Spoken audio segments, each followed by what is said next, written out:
Today, I'm going to show you one of the coolest things I've ever made. In fact, I don't even know what it is, but it's cool. One of my alley picking friends, Sarah, gave me this door a couple months ago. I took it apart and fed the wood through my surface planer, which was quite satisfying. I like it! So I had this idea. I wanted to do something with this wood, but like many projects, I really don't know what I'm gonna make until I start moving down the road with a simple idea and see where it takes me. When I get to the destination, I usually have something different than I started out with, and that's exactly what I have today. I don't even know what it is. It's sort of a coat rack, door, stained glass, shelf, wall decor, picture frame, dry erase board, thingamajig. But whatever it is, it's cool, and it's made from an old discarded door that was found in the alley. I hope you're gonna come along for the ride and see exactly how I got to my destination.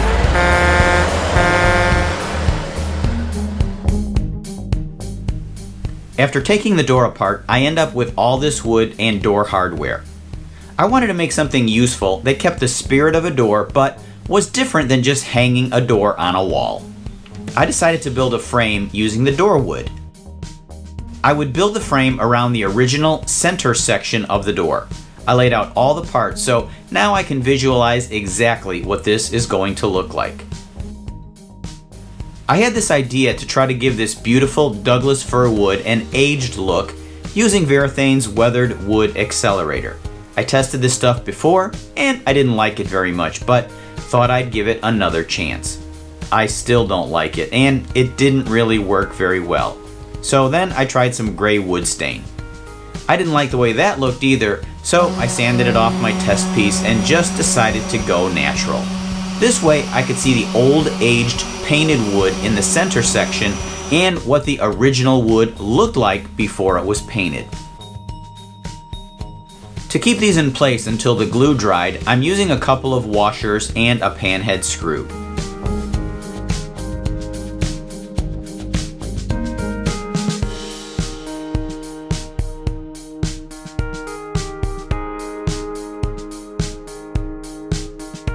To hold on the two end pieces, I'll drill holes using this pocket hole jig.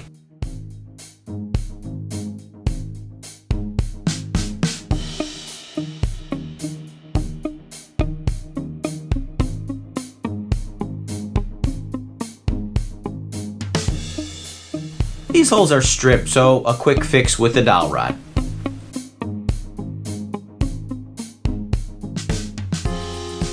For the finish, this is one of those rare instances where water-based poly and oil-based poly is going to be my choice. I'm going to use the water-based poly on the white paint, so that way it's not going to have that yellow tint that the oil poly tends to give it.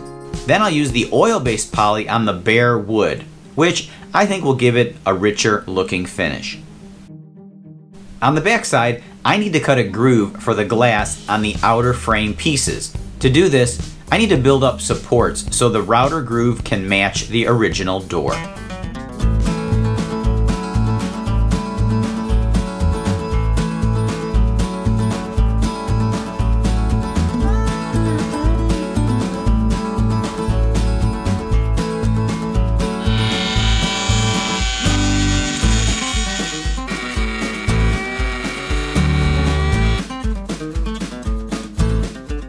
I will be using all the original glass on the door except these blue stained glass pieces, which I think will give a nice pop of color to the project.